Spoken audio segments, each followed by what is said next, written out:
In the early days of television, I had the chance to do just about everything, from announcing, hosting, reporting, commentary, everything, except I never was a television weather person.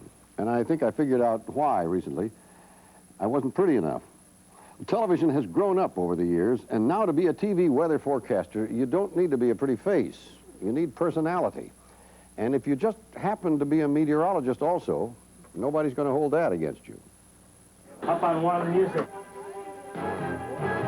They're presented as part of a news package, but actually they can be the biggest star of the team as they tout their credentials. Meteorologist Don Novak has earned the American Meteorological Society seal of approval. Go for the joke. 1,000. Ought to be finished by now. We can fry an egg in Tiger Stadium. Or the outlandish. But eventually they all get down to business. It is, just east of Boston, with snow to the west of... The strength of a forecaster's appeal can help make a station #1 in local news. Research has shown that the two areas in local news that most interest the audience are medical news and the weather. They do want to know how to dress for work the next day, how to dress their children, and how to plan for their weekends.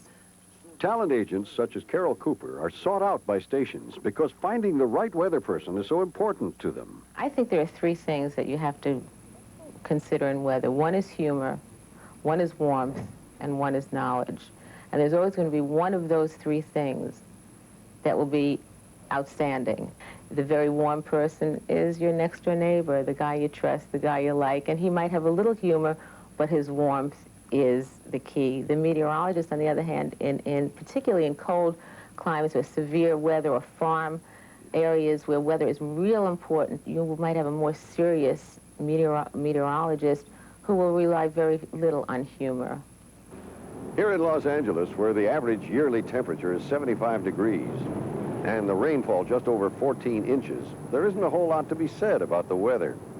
But while the climate is temperate, a TV weather person has to be hot, because the annual worth of each rating point on the early news is just under $2 million. KABC TV, Los Angeles. With so much at stake, the emphasis at the top three stations here is on personality, not meteorology.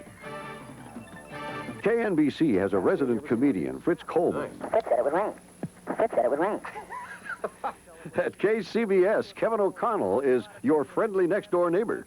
I have to tell you, in over 30 years, Minnie, you look younger than ever. And the venerable institution of L.A. weather is Dr. George, a former science teacher. His Ph.D. is honorary, but his knowledge is hard-earned. 10% chance of light show. 10%? You know what that means? 90%, no rain at all. All right. His combination of humor, warmth, and knowledge has made him the area's leading weather personality. I am trying to convey information. You know who it affects the most, of course? Construction people, truck drivers, working people who have to work out in the weather, and they, to me, are the most serious viewers of all. And I live in fear of giving out misinformation. I still want to be el professor, the fellow who has the information and knows how to communicate one-on-one and present that information to them. Along the Pacific coast, it's I can't see. In the high-tech world of TV weather graphics, you have to learn to talk to a blank wall in order to communicate that information to an audience. One of the few trade schools with sophisticated equipment, the Specs Howard School of Broadcasting in Detroit, teaches this technique. Students are taught how to watch a monitor with a reverse mirror image of themselves projected over a map. Here in Michigan, we have a... Where do you go to get out of that? They must train the left hand to know what the right hand is doing, and at the same time ad-lib the information from the National Weather Service. Plus, they are supposed to make it look easy. And now I'd like to take a look at the Michigan map, if I can. There we are, and I'm right in the middle of the whole state. It wasn't always so complicated. Hi there, how are you? Been waiting all day to see you. In the early 50s, weather reports were separate 5-minute shows within the newscasts and gold mines for advertisers. Sex appeal found a home in the weather corner. The marriage of show business to science had begun. Carol Reed was one of the first weather girls. The forecast was committed to memory except for the readings. Little red markings that couldn't be seen on the black and white sets at home were chalked over during the broadcast. As long as the sales curves remained, so did the weather girls. Good night, and have a happy. The weather set soon became the new Schwab's drugstore, the place to be discovered. Raquel Welch, 1960 in San Diego. Diane Sawyer, 1967 in Louisville, Kentucky. And Mary Fran, who now stars opposite Bob Newhart, got what she calls her first acting job in 1963 in St. Louis. The only requisite you had to have to be a weather girl was to absolutely know nothing about the weather and be blonde. I used to race outside and look at the weather and race back in. And we would be going on the air live and they would be counting it down. 5, 4, 3. I would zoom in and I would say, folks, it's raining. What can I tell you? Since the era of the weather girls, Shirley Barish has matched the right person to the right station. Yeah, in 25 years, you've represented a lot of people. I understand even Pat Sajak's tape came across your desk. Oh, yes, and unfortunately, I couldn't get him arrested. High pressure will hold. We can Starting with the host of the Wheel of Fortune, we asked Shirley to use her expertise and look at tapes that we brought her of some very familiar faces.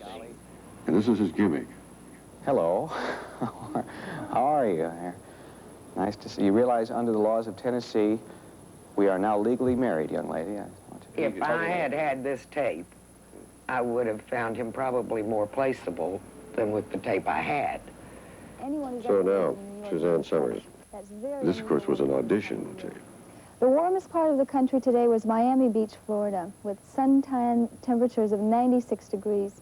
That's really hot. Unfortunately, I would probably write her a sorry letter and tell her to go to a small market and get a couple of years under her belt and then send me another tape. You're not going to believe this. David Letterman. Well, let's take a look at the weather situation here in the state of Indiana. Nothing is going to happen to us as far as weather is concerned. It's going to be just like it was yesterday. And just like I like his presentation a lot. Tomorrow and again on Tuesday because nothing's going on. If you look at him... He's telling you there's nothing happening in the weather scene, and why bother to do it? And I love it. And I think you'll see that once again we've fallen to the prey of political dirty dealings. And right now you can see what I'm talking about. The higher-ups have removed the border between Indiana and Ohio, making it one giant state. Personally, I'm against it. Oh, I love it. One giant state. I wish he'd have stayed in weather. If he had, maybe he'd be doing the Today Show. But they found another unique talent, Willard Scott. We all will be someday. Dixie chill, 32 degrees. This is for tomorrow. I'm not a weather person. I'm not a meteorologist. I'm really almost hardly a weather reporter. I'm a performer. I'm an entertainer. I'm a public relations man, and I've never made any bones about that. One of the things I think the Weather Service has always loved and adored me for is I give them credit for everything. The Weather Service. There wouldn't be a TV forecast without it. I think what we're looking at here is another storm coming through the northeast now. How the National Weather Service in Washington makes its predictions is based on a recipe that's part science, 500 millibar heights are rising in that part interpretation. So I think we should bring the snow area further south. How about through northern Pennsylvania? And a little guesswork. What about New York City? New York City be touchy. The thickness is a little too bit warm this time along the coast, and we'll put a borderline right through the northern suburbs. That ridge is... If you were to sit at home, flip the channels, and check the different weather reports, you would often find the same predictions. That's because everyone starts from the same base of information, the National Weather Service. That base of information is taken one step further in Minneapolis-St. Paul, where each of the top 3 stations has its own staff of meteorologists. It's a TV weather war fought with credentials and technology because weather here is serious business. Folks face 50 days a year of life-threatening conditions. We can show off all of the gadgets and gadgets that we have and give the best forecast that's possible. Those gadgets and gadgets make KSTP the biggest spender with $1 million in equipment, an investment that rivals had to counter. TV station KARE bought $500,000 worth and hired meteorologist Paul Douglas. But even here, for all the emphasis on science and technology, showbiz is part of the forecast. Douglas calls this the backyard. The backyard is an attempt to have the weatherman out in the weather where he belongs, the weather he predicted or did not predict. And it still helps to get lucky. This past summer, when a small tornado hit the northern suburbs, KARE saw it first. But it wasn't their investment paying off. The twister was spotted from their traffic helicopter. We're about 3/4 of a mile from the actual touchdown at this time. This is really spectacular. In fact, none of the local TV meteorologists saw the tornado on their radar. Why? It struck minutes before airtime, and no one was watching the scopes.